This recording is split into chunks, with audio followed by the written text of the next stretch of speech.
Mr. Haft. Mr. Barton, hello, mate. How are you? I'm very well, thank you. I'm trying not to answer in that high voice we all go into when we're actually not. But when we go, yeah, I'm fine. But no, I'm actually. How are you, my love? You good? Yes, I'm about the same, to be honest. I'm fine. I'm fine. Yes, good, good, good. You look well. Thank you very much. Thank you very Look much. well at the moment. We're all sort of rested to some degree, I guess. But I don't know if I'm rested per se. I'm definitely comfortable. Like my body tells me that I'm comfortable. The size of my pants tell me that the tightness of my pants tell me that I've gotten too comfortable during my the inability to last wear month. most of my pants is doing the same for me as well. I'm on my third coffee, by the way, so if I have one more, I'll probably try and hijack a lift and fly to Cuba. So if I talk too quickly, do tell me. And also, I'm a Jewish boy. I have to get all my neuroses out before we start. I've done something to my shoulder, and I'm jokingly referring to it as a Zoom injury, which is quality problems. But yeah, so if I'm writhing around a little bit, that's why. That's okay. My room currently smells like the dressing room in an episode of Ted Lasso. I've got all this deep heat all over me at the moment. So yeah, I quite like but the smell of DP, to be honest. quite pleasant. It is, and I if it think isn't, you've got to get used to it. It's better than. But anyway. agreed. Well, hopefully it's not too painful. No, it's not too bad, mate. Get a cup of concrete, Haft. So Well, thank you very much for doing this. I appreciate it. my absolute pleasure. Is the light all right behind me? I like to keep that window open and get a bit of natural light in. But if I'm eerily backlit, then just let me know. But it looks like You're not a okay. silhouette, so that's okay. That's good. Although a silhouette might be the best version. But yeah, no, it's a pleasure, mate. I'm glad to do this. Always happy to chat about what we love doing. Who doesn't love chatting about what we're doing? Unfortunately, I feel like chatting about what we're doing is all I can do at the moment. It's a little bit of that. There's a little bit of and it's the old thing, isn't it? Especially with classes, which I found wonderful on Zoom because you can do stuff that we don't do in the group classes and so on in terms of working on specific areas that we do work with, in the group classes, but there's a little bit more of we can be very, very specific about certain things and spend more time on things. But it is that thing of I've always believed that you can't really learn about acting by talking about it too much, or you learn on the job. But I guess with our line of work, at least we've got a camera and we can work in that format. So but there is a little bit of feeling like a bunch of horses at the starting line, isn't there? Yes, definitely. I mean, personally, I'm I'm the sort of person that when we go into these lockdowns, I personally get a little less creative and struggle to keep myself motivated, to keep engaged in this world, because I don't resonate with Zoom teaching. That's not the sort of learner that I am. So I really struggle to learn that way. But I get what you mean. I've said to a lot of people over the first lockdown and this one, we don't all have to learn Spanish and finish that play and be able to play the guitar professionally by the end of a lockdown. You can do what you want, and time spent doing relatively little isn't time wasted, I don't think. And I like to think of Netflix as homework. Well, then I have been doing a lot of homework. We've been doing a lot of homework. I think I've finished Netflix. By the way, am I allowed to swear on here? I'll try not to. Of course you are. Go for it. Fuck me. Well, then I fucking finished Netflix then. But yeah. Good. You've met me. I don't do. I just don't know what your rating is on this, love, in terms of are we MA or we. But anyway, whatever. No, I don't know. I mean, for the 2 people that have subscribed and have listened to the podcast, no one's complained. Well, I've loved the ones I've seen so far. I was watching one with Amelia Conway recently. Yes. Yeah, very good. Amelia's lovely. Wonderful people. Yeah, she's terrific. Very, very good. Yeah, some very, very interesting insights from lots of interesting people. So yeah, I think so, and I'm sure I'll get lots of interesting insights from your good self as well. Well, I'm not good, but I'm cheap. But yeah, absolutely, ask away, and we'll see what we come up with. Yeah, cool. Well, look, as I've said before, I like these. I'm pretty free flowing, and as is with acting, it's just a conversation. So for me, I guess I like to start off with, now obviously you've been in this industry and in this world for a very long time. Probably what, most of your life, given your parents being in the Yeah, sure. industry as well. Yeah. So I'm keen to hear, first of all, what attracted you to, I guess, make this your industry to be a part of. Absolutely, sure. It's a funny one. I mean, yeah, I grew up, you know, backstage in, you know, West End theatres and regional theatres and so on. And so I was sort of around it from a very early age. And I think from memory, my first sort of foray, here we go. My first foray, but my first performance as an actor was actually heckling my dad when he was playing Bill Sykes in Oliver in the West End, and he was killing Nancy as he has to do in the play, which is a hideous moment in the story. And I think some 4-year-old kid called Sam was screaming from the audience, "Don't kill Nancy, Dad." And he jokes that we've been upstaging each other ever since. But you know, yeah. But I sort of, yeah, I grew up around it. My mum's an actor, my dad's an actor, both, you know, wonderful working actors who've got a huge body of work, who kind of jokingly refer to me as their longest running production. And then I've got a wonderful godfather called Alfred Molina, who's also an actor as well. My mum comes from a theatre background. Her mother was an incredible pianist and performer, and her dad was a stage manager and worked at the ABC. So it's kind of gone back in the, you know, through the ancestry, so to speak. It's an inherited thing. But I don't know if I was always, when I was young, I don't think I was always thinking of being an actor. I think I wanted, for a while, I think I wanted to be an airline pilot. And then I realized at one point that it was sort of just like driving a bus in the sky. And then I don't know, but pay better. Yeah, but ask American domestic airline pilots, it's terrible pay. You know, a lot of those guys and ladies and anywhere in between, they actually have second jobs, airline pilots in the USA, to subsidize their income. It's extraordinary. I just hope they're not working too long hours before they fly you from one place to another. But yeah, so I think I was always interested in it. I was always, you know, grew up with, when we were at home, the television was always on with something very good on, or films were on. I think Mum and I jokingly talk about the time she sat me down in front of Midnight Cowboy when I was about 8. And she didn't realize, I think she'd forgotten what a kind of full-on film it actually is, but she said, "You've got to watch this. Dustin Hoffman, brilliant, John Voight." And I loved it, but I think I was 8 years old. But I was into musical theatre quite a lot when I was a kid, in terms of listening to it and playing piano as well. So I used to sort of, you know, I was a precocious little shit in terms of piano. Like I play a lot of Sondheim when I was like 9 or 10, and it was a little party trick. But apart from that, I don't think I ever really sort of thought of being an actor until I was maybe in my mid-teens. Okay. And then at 17 or 18, when I got to Australia, and I was thinking, what am I going to do? And we all moved out as a family, all 3 of us. My parents had met in Australia, went back to the UK when they were much younger. And then when I was about 17, I think it was 17, my mum and dad said, "Do you want to move to Australia?" And I loved London, but there's only so long you really want to watch pigeons shitting in a fountain your entire life and call it summer. So I thought, well, it sounds good. And I got here and I fell in love with the place, and then sort of wondered what I was going to do. And then we had a friend called Jennifer Hagan, a wonderful actor, who was teaching at NIDA at the time. And she said, "Would you like to come and have a look around NIDA and have a walk around and see what the place is like?" And I thought it looked wonderful.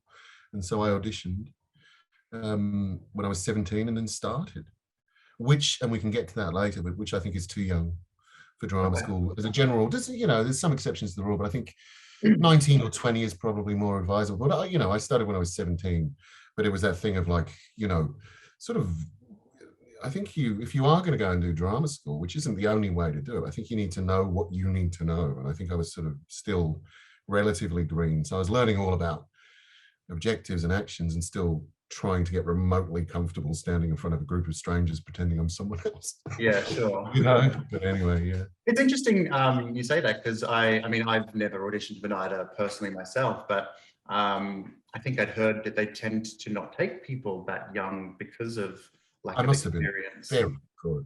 No, I don't know. I mean, I think Tony, who I'm very good friends with these days, and I was when we were there, he was our head of acting, he was a lovely guy. Very insightful man. I think he made a joke about when I was in the audition. He goes, "Oh, it's another English actor who's scared to move." And I was like a plank of wood with fucking legs. I was, you know, and I also, because I was from London, I sounded a bit like Ali G. Like I literally, like, I'm going to do Richard III. And it was like, but they must have seen something.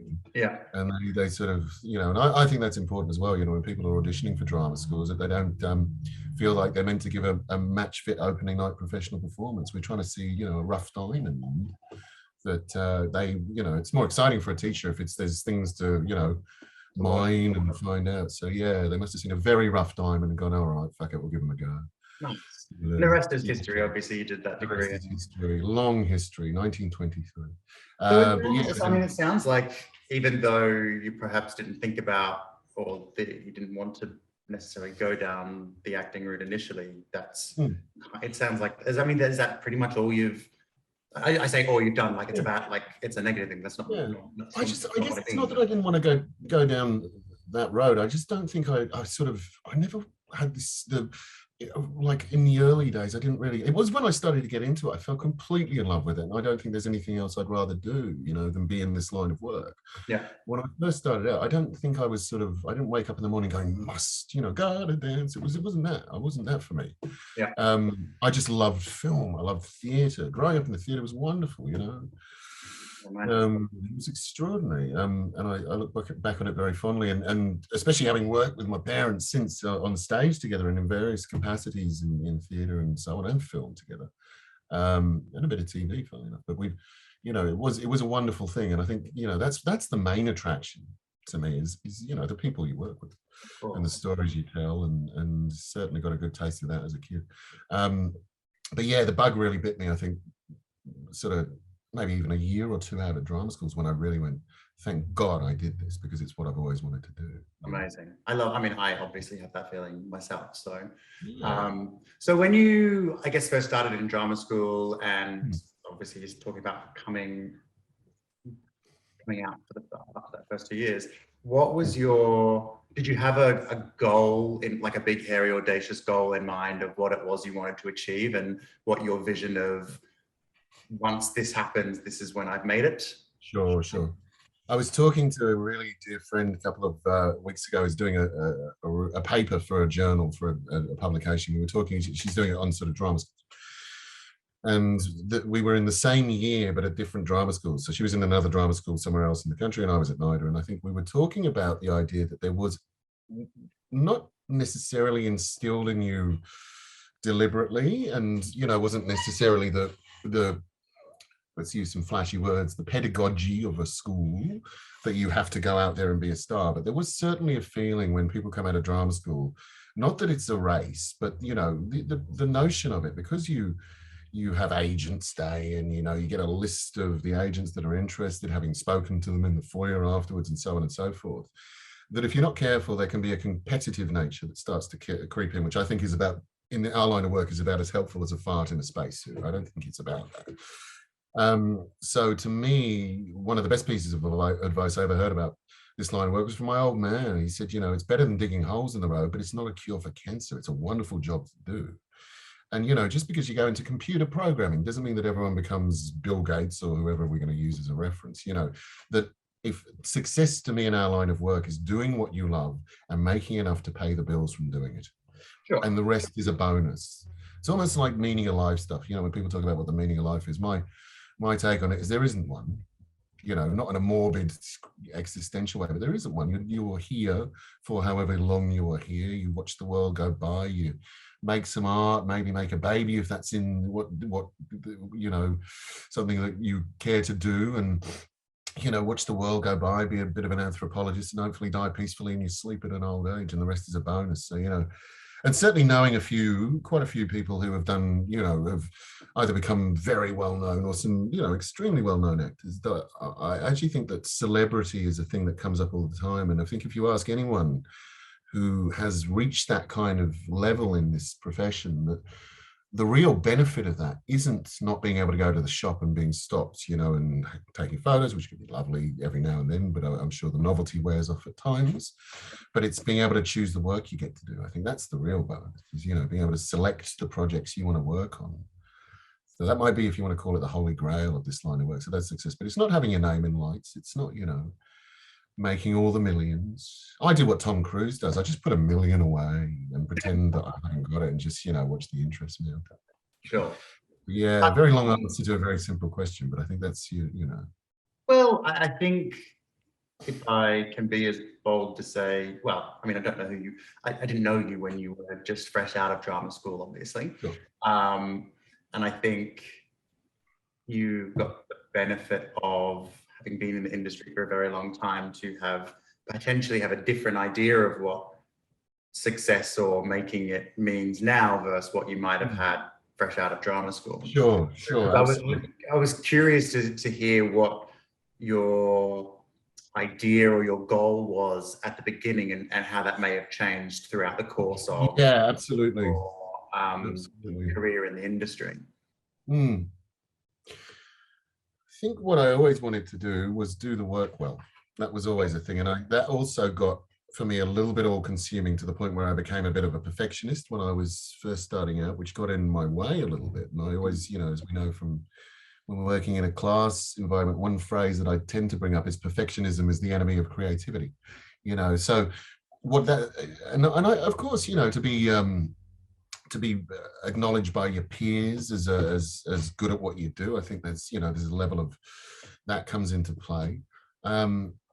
And I think everybody, when we start out, we're aiming to do as well as we can at what we do. So, you know, but I don't think I ever had, for example, I never went and did pilot season. I was never interested in that. Nothing against people who do. I think it's wonderful. Go over there and see what happens and so on and so forth. My only sort of big career move was about 5 or 6 years ago, just after finishing a tour of a play over here. I went back to London just to test the water. So I went over there, got an agent, started to go in for things. And I kind of, you know, so I've got that other base now. That was the other thing that I kind of always wanted, was to be able to come back and forth. I think you need to take advantage of the possible nomadic nature of our line of work, that you can kind of pack your toolkit in a suitcase and take it where you wish. But things kind of open up for me in terms of like why I got into teaching for a start. I never got into teaching because I wasn't working as an actor. I got into teaching because I loved teaching. I started to be asked to assist as a teacher when I was in 3rd year at NIDA, and started to really love it. I found it very fulfilling. And then I started to work alongside someone else running classes. And then I started to teach for places like ATYP, taught at Brent Street for a long time, sort of running their acting classes for their full-timers and their talent development high school, and then quite a lot of time for NIDA, you know, 10 years or so working with them.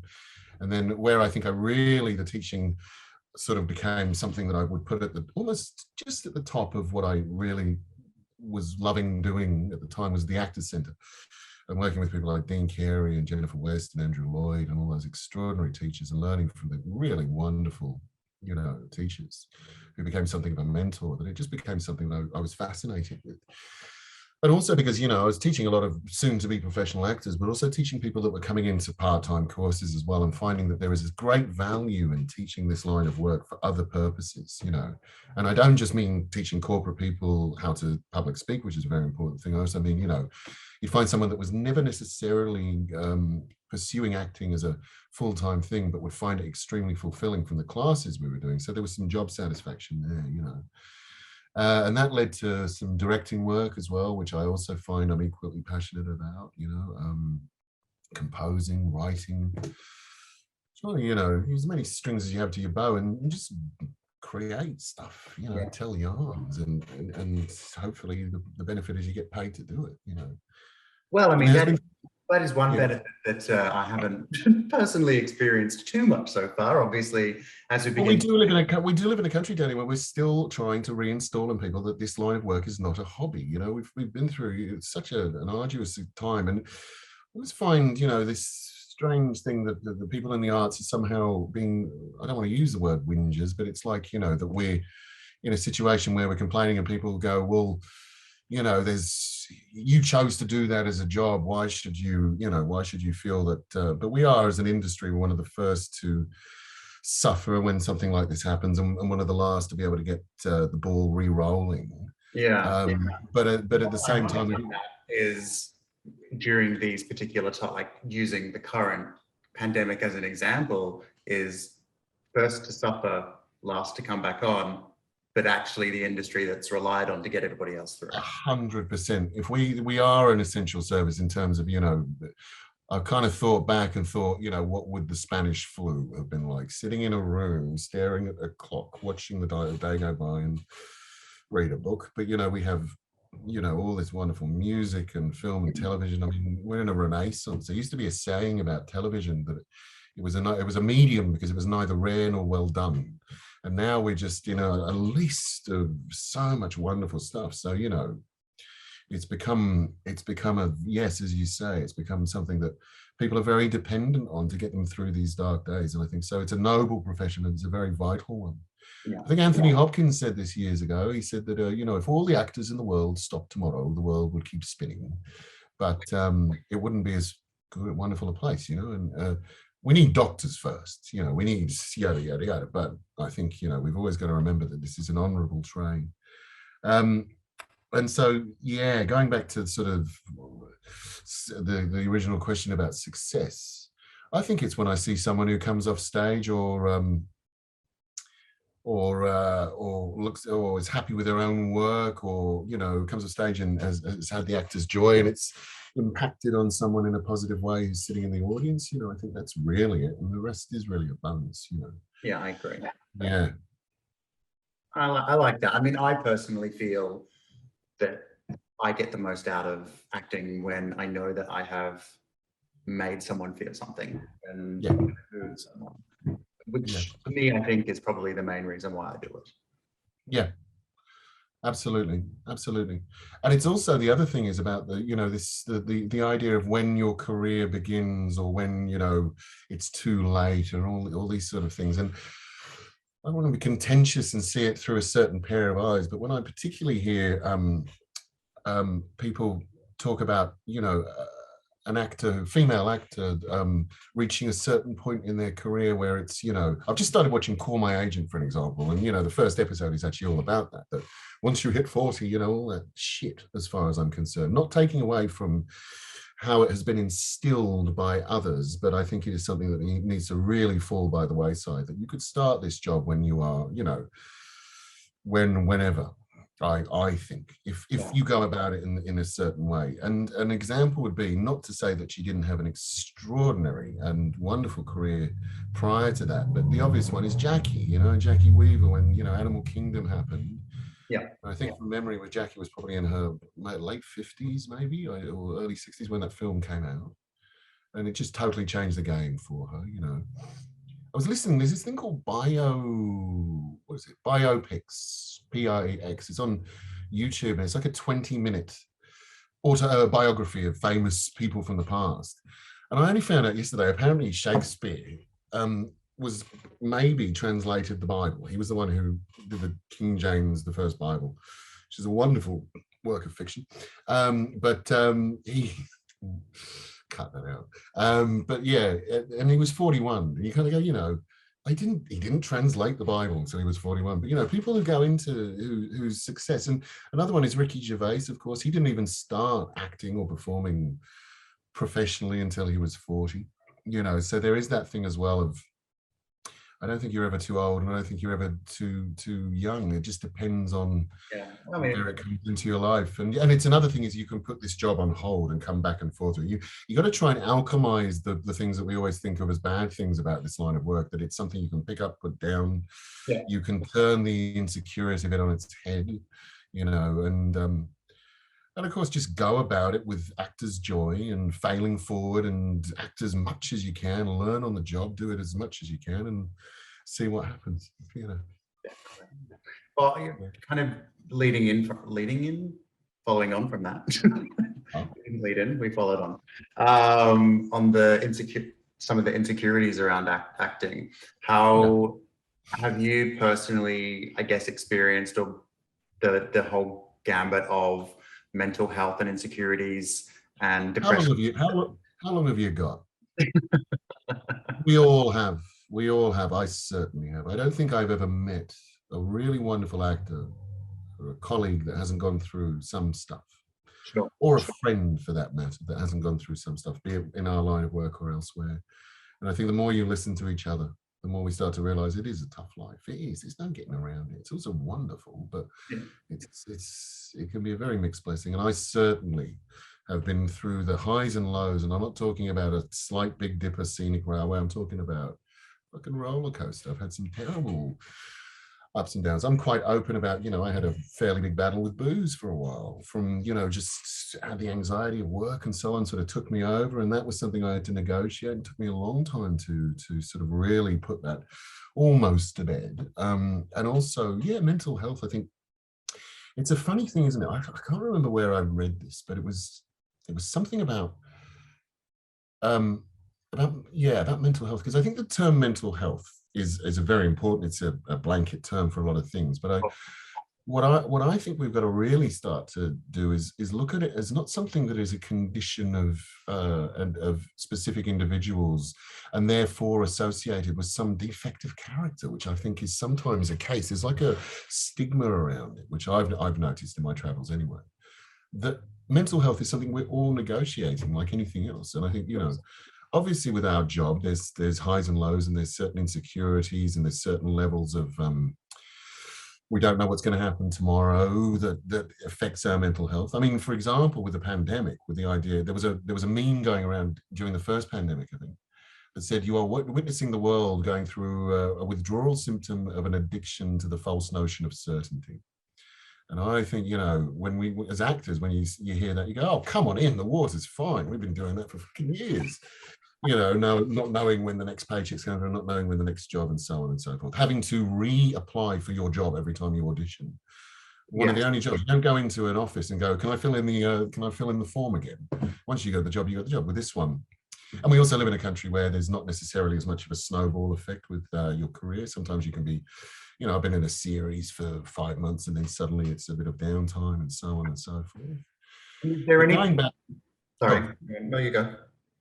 Well, I was going to say, going back to, you know, mental health, I think it's a huge thing. And I think one thing that certainly, trying not to go back to the pandemic on everything, but it does bring out, you know, you tell a lot by a species or by a person by how we are behave in a time of crisis. One of the things that I've always felt is not 100% lacking, but is sorely missing in some ways, is community, is the actual sense of community, which is why our job can be wonderful. You know, you work with a theatre company, you work with a group of actors on whatever it happens to be, and you become very close, and there's that wonderful feeling. One thing that I think we've really got to be careful of is the idea that people can feel lonelier in a city of 4 or 5 million people than they would if they were, you know, in a small town. I actually think we're meant to live in small towns, but we've built the nest now. We built the bed, we've got to lie in it. And, you know, things like, and this is a very poor layman's anthropological history lesson here, but when people go in, you know, in a small village, would go into a tent and there would be an old man or an old woman or anyone between smoking a pipe, and you'd sit there and you'd tell them your problems and they give you advice based on their knowledge. Now you get 10 of those for Medicare, you know. That I think that we sometimes, things have become a little bit institutionalized, and actually the nature of talking to each other and reaching out and being open with each other is very, very important. And also the idea of collecting together and telling stories to each other, which is part of a tribal nature. You're meant to sit around the fire, whatever it is, and tell each other a yarn. And in a weird way, and this is one of the many reasons when I go to teach at SAA, I never go, oh, another day at the office. I'm always looking forward to it, because we don't have a fire. We've just got a television that we sit around and we tell each other stories, you know, and we try and get really good at it so that we can do it professionally and get paid for it, you know. But ultimately it's a congregation of people, and I think that's, you know, you can't put a price on it. That, to me, there's no cure for mental health, I don't think, except for like an immediate fix. I think it's about feeling as if one is part of something, a feeling of union with one another, and you know, and art is probably one of the most important ways to do that. Sure. Is there, I mean, you may have just answered this question with that statement, but is there anything that you do specifically to kind of keep yourself in check? I mean, obviously we have chosen an industry, as you've just explained, where we are constantly reapplying. There is a lot of rejection. We need to be extremely resilient. I mean, whether it's theatre or TV or film, where auditioning is the job. So more, you know, you're probably going to get more no's than you are going to get any kind of yeses. So being able to not internalize that and make it about oneself can be Yes, quite difficult. absolutely. Is there anything that you kind of do specifically to kind of keep that in check, or? Sure. Specifically, in terms of our line of work, in terms of acting, I think there's a few hints and tips I would have. One thing that I did get very into for a very long time, and I still dabble in, but I got into reading a lot of self-help books. I was reading every single book that I could find, from Eckhart Tolle to Brené Brown, so on and so forth, Dalai Lama, Deepak Chopra. And after a while, I started to realize that if I was reading too many self-help books, that would have been when the bookshops were open. That would be the aisle you'd find me in. But I started to realize if you read too many, you keep telling yourself you're a self who needs help. When actually, first of all, it's okay not to be okay, that you don't have to, again, going back to perfectionism, that we have these yardsticks we make for ourselves that I think we can be very, very unforgiving. As we say to us, each other in class, if one was as hard on other people as we are on ourselves, most of our friends would head for the hills. So I think the first thing is give yourself a break. Certainly in terms of auditioning, there's a wonderful thing that I think it was Greg Apps said that, remember that it's about suitability, not ability, that when you go in for an audition, we're looking for the right person for the part. It's not a test of your ability as an actor. I wish they'd even turn the term screen test into something else sometimes. I think the connotation of the word test plants something in our mind. Also, and I think it's very important to look at the term, the industry, the collective noun, the industry, which is the word we use, the collective noun, basically to describe a disparate group of storytellers that have all come together with a single purpose, But then the industry can get a certain connotation, which I know all too well, and I think we do this, where we kind of go like there's some sort of annual Pacific Australia general meeting about Sam Haft in some boardroom. The industry. No, it's not. Not that at all. What started in the playground when so-and-so decided, oh, well, I reckon you'd be good as the princess, you'd be good as the king. And next thing you know, it's Faith Martin. She was just probably in the playground like doing that when she was a kid. And then the other kid who goes, you stand over there and try it like that. And that's the director. And the other ones who are playing, and so on and so forth. And there's one in the background going, the sun's too high for this, so the lighting design, And so when you sort of start to look at it like that, again, it goes back to community and integration and sort of feeling less like it's me and them, and this idea that you're some sort of isolated fragment that is in self-preservation mode for the entire of your career. Does that? And I think that's for me the most important thing with that idea of mental health in our life, is never feeling that you are alone. And this industry draws people from all walks of life, and it's to state the obvious, it's drawn people from particular communities based on their sexual identity as well, and found acceptance in our line of work. That wonderful monologue, for example, showing my age here, but in chorus line about that young boy who, this is why he got into musical theatre and so on, that there should be a feeling of extraordinary congregation and acceptance in our line of work. And the more you feel that when you're doing the job, the more you feel relaxed, which is probably the most important word in our line of work. And, I've had this before, when the agent sends you a screen test, or using that bloody word testing them, but the agent sends you a brief, and suddenly you start going, oh shit, how am I going to do this? Is this, rather than going, oh, look, a little passport to play, a little passport to do what I love. Go into the audition, pretend it's the first day of rehearsals, hope they ask you back for the next one, and the rest is going out. Go home and have a sandwich, and hopefully the phone rings. I think that's probably the key, really, is to keep looking at it as an opportunity to play and an opportunity to relax and be yourself, authentic, and bring that through in the work, which because obviously everybody's so eager to get the part and get working and and prove. Probably not just prove to other people, but prove to yourself that I can do this. Very true.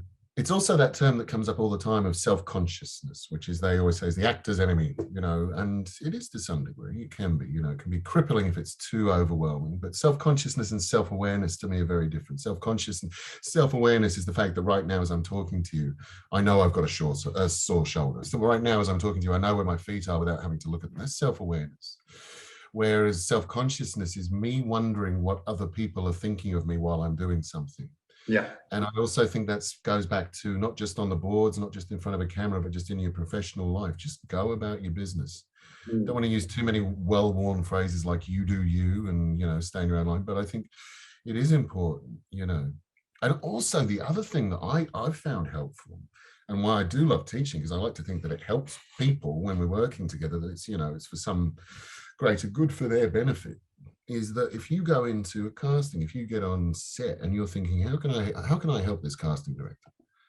How can I be, as Jeff Daniels said, how can I be the solution to their problem? I'm just going to quote a lot of middle-aged white men today, by the way. But, you know, Jeff Daniels, how can I be the solution to their problem? If you go into a rehearsal room, how can I help everyone else around me? You know, when you're on a film set, which can be very daunting. You know, there's a million things going on around you. But as Michael Caine said, you treat everyone else like they're part of your army. You're working together, and then suddenly there is a much more pleasant feeling from which you come. Yeah, of course. I mean, it's very easy to, as you just kind of pointed out, to be self-conscious, because I guess when we're up there, and whether we're auditioning or we're on, I'll use auditioning as the main thing, because obviously It's a lot of what we do, yeah. Well, I mean, you know, a lot of people that are trying to make it, they're obviously second guessing what they're doing constantly, and there's going to be an element when we're auditioning of, am I giving them what they want? Am I showing them, is this what they want? Okay. And then you'll be a bit more self-conscious. I know for me personally, so it's really interesting, and I'd be interested to hear your take on this, but I had a meeting with a guy called George Constant recently, who is a branding and archetype expert. Sure. He's focusing all around actors, brand, etc. Now, he told me, he looked at my reels and he looked at my facial structure, and he basically made some comments of, when I look at you, this is what I expect of you. This is the mannerisms I expect to see, and how I expect you to hold yourself, and all of this type of stuff. And it's like, and when I watch your show reels, it's the complete opposite of what my expectation is of you. So casting directors may look at you and go, okay, tradie, you know, hard man, blah, blah, blah. But then the way you hold yourself and the way you come across is completely different. So they're not getting what they're looking for. Or rather, your type is not what you think your type is.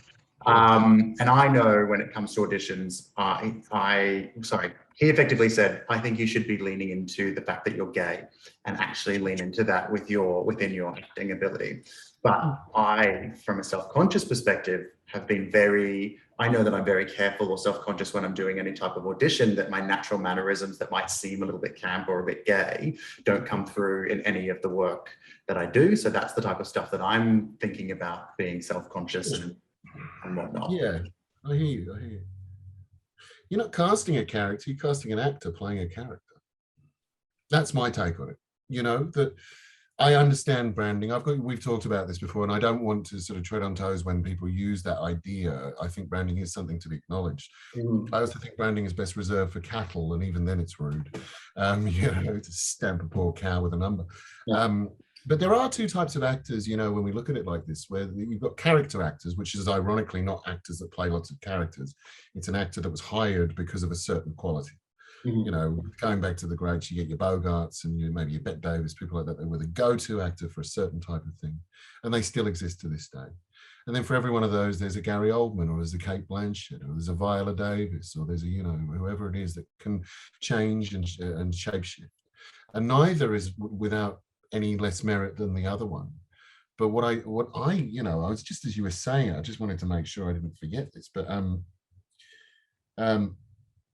yeah, when you go into you know, kids find this a lot easier, I think, sometimes than adults. When a kid goes into a playground, they don't go, let me go and research my wizard, and then come back, you know, 3 weeks later and go, I think I got it. It's just, well, I'm this, well, I'm that, and this hat goes off, this hat goes on. And you have to be, as they say, to thine own self be true, as Shakespeare said. Whereas acting is lying with yourself put into it. If you don't put yourself into it, it's just lying. But it is that old thing of when you see people in an interview after you've watched them play something, you go, my God, they're nothing like they were in that thing, you know.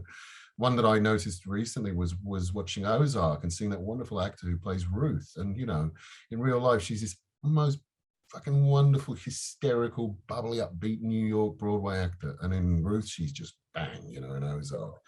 So it's all just dress ups. Mm. But I guess it's that thing of, you know, most casting directors in our neck of the woods are pretty good at using their imagination as well. You know, and again with the work that you have, you know, that you can see on file, if you've got Vimeo pages and so on and so forth, you know, is making sure that if versatility is something that you're particularly adept at, which you certainly are, a lot of actors that I work with are, I think it's important to show that, to make sure that you've got that up your sleeve. Yeah. So if you need to lean into something that's very integral to who you are, then you do, of course, but it depends on who you're playing, surely. I think, yes, I definitely think that. I think more the concept or the thinking from chatting with George is more around when you're starting out as an actor and you're trying to make it. It's really important to lean into type as opposed to, you know, trying to be absolutely everything to everybody. So yes, absolutely, I get you. Not necessarily like it's almost like you've got to get the door open, and so you get work. It's like that old thing, isn't it? It's that old thing about when actors get an award for something. Either they've been playing a part that they were absolutely born to play, or it's a part that seems to be an immense stretch, and so it's sort of a feat of acting, you know. And I guess the same applies at the beginning. You know, there are examples of actors that have been very determined just to show who they are, so that they, you know, without having to people please, and that's come across very, very quickly. I think my favorite experience of that was, I think, Melissa McCarthy. When I first saw her, I mean, I know she'd been around for a while doing some wonderful stuff, but the first time I saw her in Bridesmaid, I went, she's fucking amazing. She's brilliant. And I bet you she'll get nominated for something serious one day, and so on and so forth.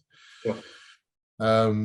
But, you know, that's someone who I think, yeah, she's certainly using what makes her so special immediately, and it becomes an identifiable quality. Rebel's done it as well, you know. But what's interesting is Melissa McCarthy was actually used as an example.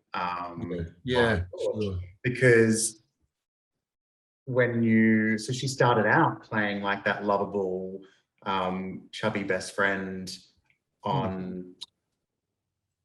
I don't remember the name of the show now. I remember her from SNL days. What's that show? Gilmore Girls. Gilmore Girls, right. And so she lent into her type for a very long time of what people imagine she would be by looking at her. Sure. And then you get to a point in your career where you're known and you skillfully play against your type. Yes, which I think is really interesting. There's a very good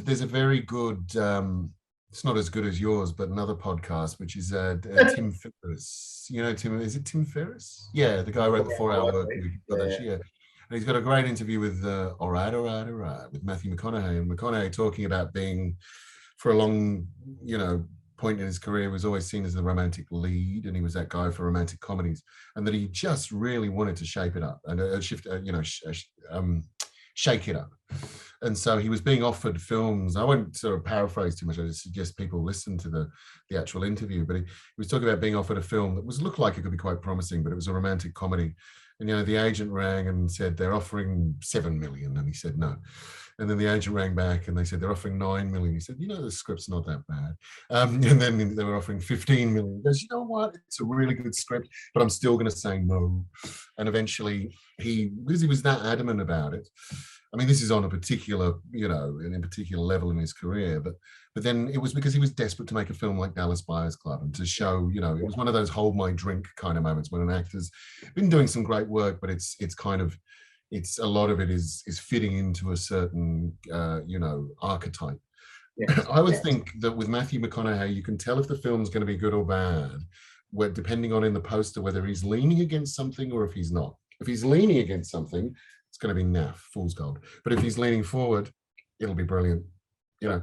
But you're right. There is an element to what do you bring into the room when people first meet you, when you're starting out as an actor. What are the qualities of you that come you know, from the heart, and it isn't all dress ups. And I think that's always been a, you know, because what else are you, but also what else are you basing a character on apart from you and your own life experience, Yeah. coupled with the imagination? But again, it's the other thing, you know, that certain people, once you get to maybe a point in your career, whether you start to do that earlier on, is whether you can surprise yourself or surprise others with what you're actually capable of. I mean, people were mystified when when Williams started to play villains and was playing them brilliantly. And of course he can. Of course he could. He was the only guy I've ever heard of who got chucked out of drama school because he was too good. He's apparently the dean of Tisch, I think it was, or Juilliard at the time. Dean of Juilliard said, by second year, said, you may as well just go out there and do it because we've got nothing more to teach you, you know. So versatility is also a very important thing for me as far as longevity, you know. But you're talking about starting out, so I don't want to sort of getting, you know, trying to make it. I mean, yeah, obviously, you know, there's overnight sensations that just become and they do whatever, but you know, there's a lot of people that need to work for 5, yes. 10, 15 years. I mean, before you get anywhere, and it's 100%. that stuff that I'm talking about. I guess it's the starting out and trying to make it that I'm talking about leaning into, as opposed to, well, this is what I've got to be throughout my entire acting career. Sure.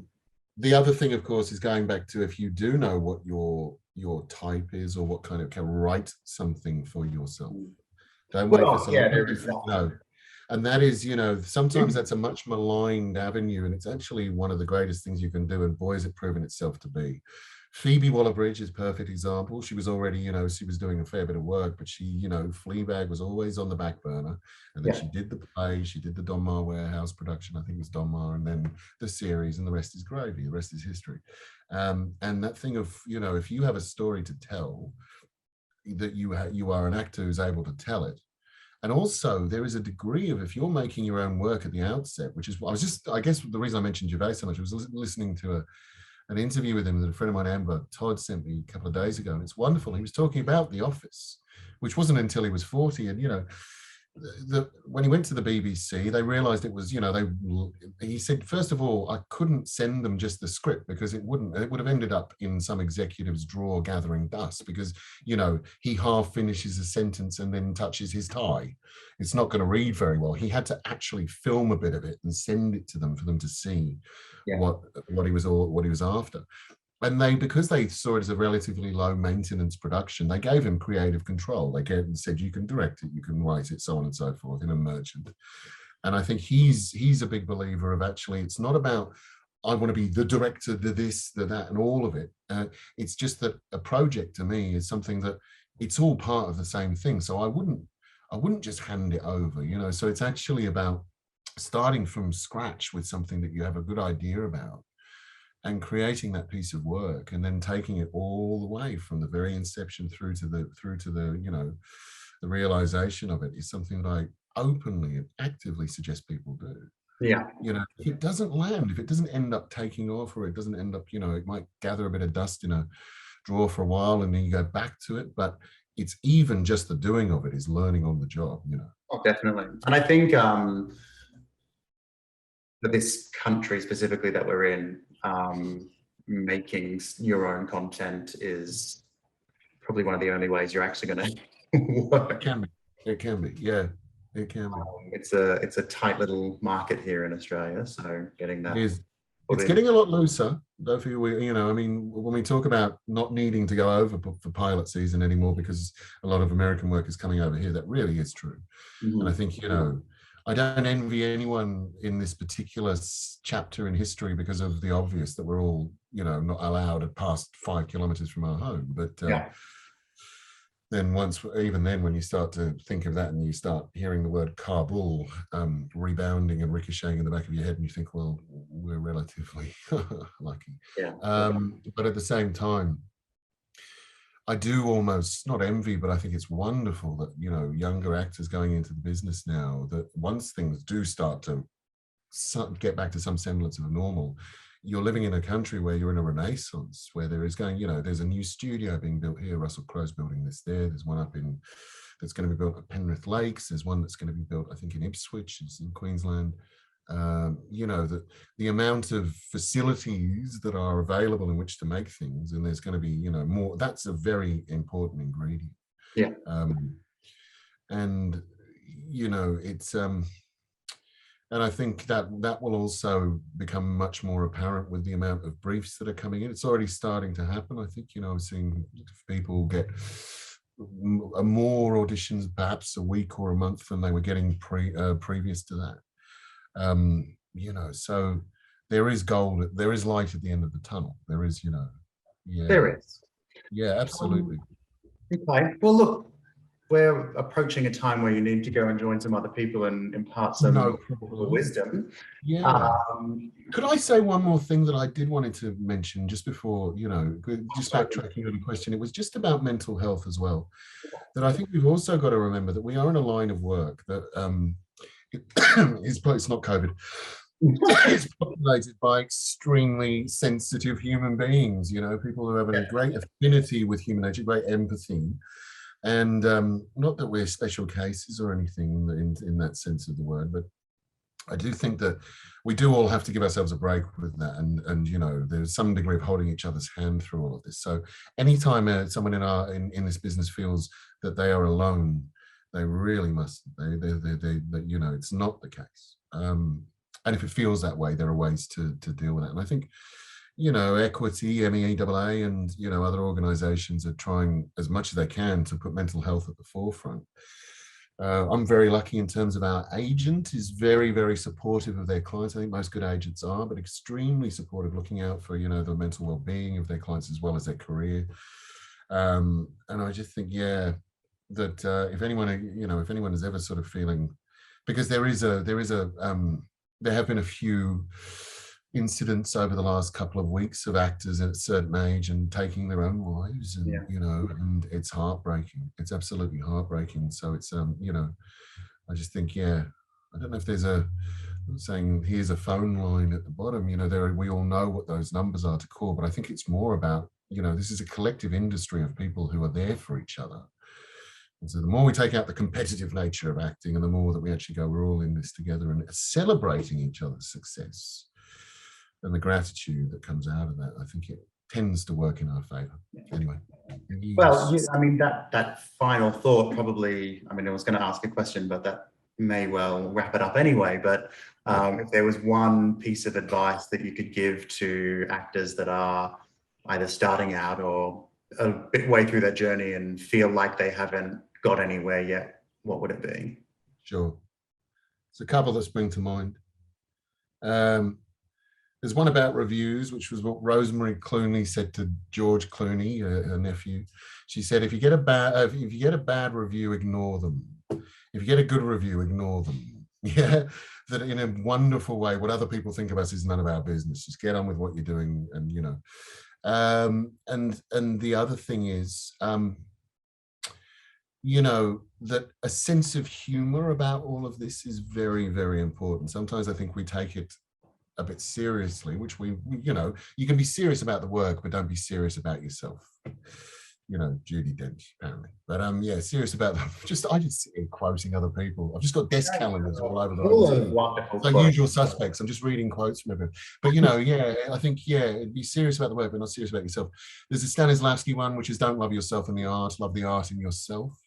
You know, and just the sheer pleasure of doing it, I think, if you're so busy enjoying it, and actually actively seeking the pleasure of doing it, the rest will be a bonus. But if we actually seek it from a, you know, a kind of an institutionalized or capitalistic way of this is what success is, I think that can really bite us on the bum, and it takes the fun out of the roar of the grease paint, the smell of the crowd, you know. So Agreed. Yeah, that's what I'd have to say on that. And it's all dress ups. It is. You know, we're just a bunch of clowns singing for our supper, pretending we're a dentist or a doctor or this or that, you know. Yeah, but then most of the time also going and doing something else so that we can actually buy our supper. Yes, there is that. There's another thing. There's one. Find something. You know, when they say don't do anything else because you've got to stay hungry. No, you can be hungry for the work, but you've got to find something else that you like doing in your life that you also find joy from. I'm very lucky. But, you know, and it took a long time of work and sort of, you know, building the school that I have and so I run. But I think that you have to have something else, not just to fall back on, but something that brings you equal joy. So that it's detachment, it's discernment, it's non-attachment. It's like really quickly, like when I say to people, if you're going for a casting, back in the day when you'd actually go into the room, but hopefully that will recalibrate when the doors reopen. But I'd say, you know, if you, there's a reason why the audition room in Fox Studios is only half a block from a cinema. Make it about going to the movies, and you've just got this audition on the way. So you put things in a kind of perspective, and then karma tends to work its magic. Love that. Good. Well, thank you very much for spending some time with me, and Absolute pleasure. I can't wait to get back in the room with you eventually when stuff opens up. See all your wonderful work, and yeah, we're all missing each other, but we, you know, we're all keeping in touch, and yeah, we'll be back in the room as soon as possible. And yeah.